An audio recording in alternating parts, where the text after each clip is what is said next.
Then we had Miami versus Texas A&M with Miami getting the win. Now, my biggest gripe with this game is that this game should have been the 7:30 game. I don't know how the committee looked at the games and say, you know what, we're going to put this one first at noon. Made no sense.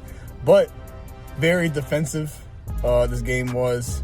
The wind played a big factor in this game, messed up special teams, field goal kicking.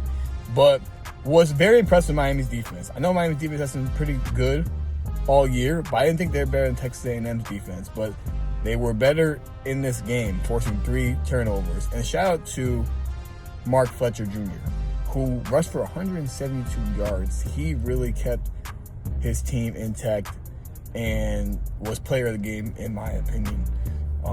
Shout out to Miami. This was a huge win and kind of an upset in a sense. Next, we had Ole Miss beating Tulane. We knew Ole Miss was going to win, but to Tulane's credit, they fought. They really did. You got to give them that. The game didn't really start to go away until maybe mid-third quarter. So from the beginning of the game till then, Tulane actually made some big plays offensively, right? That kind of kept you like, hold on now. Some key stops a couple of times that you were like, all right, okay, Tulane.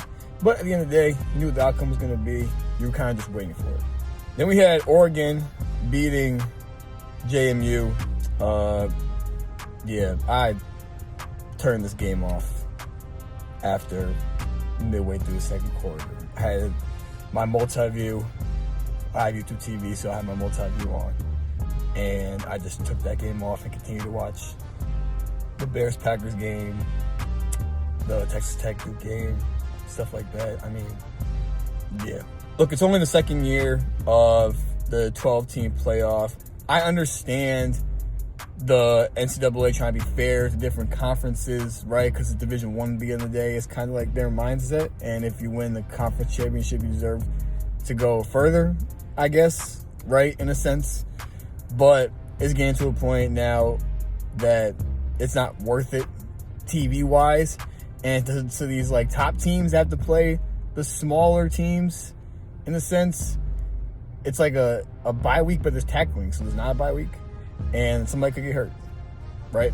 I think the NCAA is going to keep making changes until they finally figure out what works best for this 12-team playoff, right? And go from there. I mean, it's already different from last year, right? Because if it was the same as last year, James Madison and